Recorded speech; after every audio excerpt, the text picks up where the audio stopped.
Sortir du nucléaire et sensibiliser le grand public au devoir de mémoire à la veille de la date anniversaire du drame de Tchernobyl. C'était l'objectif visé aujourd'hui par de nombreuses associations à travers toute la France. À Limoges et Brive, 2 rassemblements ont eu lieu pour que personne n'oublie jamais les victimes de cet accident survenu le 26 avril 1986. Ils ont ce mot dans leur tête, ils savent que ça existe, mais pourquoi des fois non, si on ne reparle pas du nucléaire avec Tchernobyl, bon ben voilà, Tchernobyl c'est un mot comme un autre dans la tête.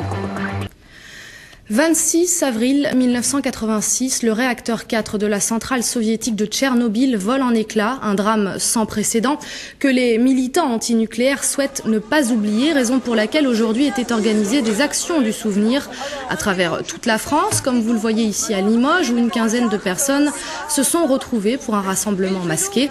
À Brive, l'objectif était aussi de sensibiliser le grand public à la démarche sans nucléaire, sans effet de serre. Anna Déborah Cohen, Virginie Beaulieu.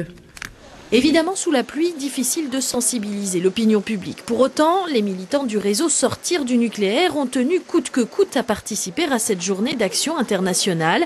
La sortie du nucléaire en question, donc, pour un pays comme la France qui dépend à 75% de cette énergie, est-ce véritablement possible? Oui, répondent-ils. Il y a d'autres propositions qui sont faites actuellement par des organismes indépendants du lobby commercial, par des associations, aussi des fédérations comme le réseau Sortir du nucléaire, fédération qui est soutenue par des citoyens et qui ont réussi à financer des études, des experts qui ont réfléchi à savoir qu'est-ce qu'on pourrait faire avec le même argent, celui qui est aujourd'hui accaparé par le lobby du nucléaire. Qu'est-ce qu'on pourrait faire en matière d'emploi et d'énergie? Il s'avère que c'est très intéressant. Car bien sûr, le spectre de Tchernobyl plane toujours. Le 26 avril 1986, en Ukraine, un réacteur nucléaire explosait à la suite d'une erreur humaine. 23 ans plus tard, 7 millions de personnes souffrent encore des conséquences de cette catastrophe. Mais aujourd'hui, pour le grand public, que signifie réellement Tchernobyl? Est-ce que ça les interpelle? Oui, parce qu'ils ont ce mot dans leur tête. Ils savent que ça existe, mais pourquoi des fois non, si on ne reparle pas du nucléaire avec Tchernobyl, bon ben voilà, Tchernobyl c'est un mot comme un autre dans la tête, quoi.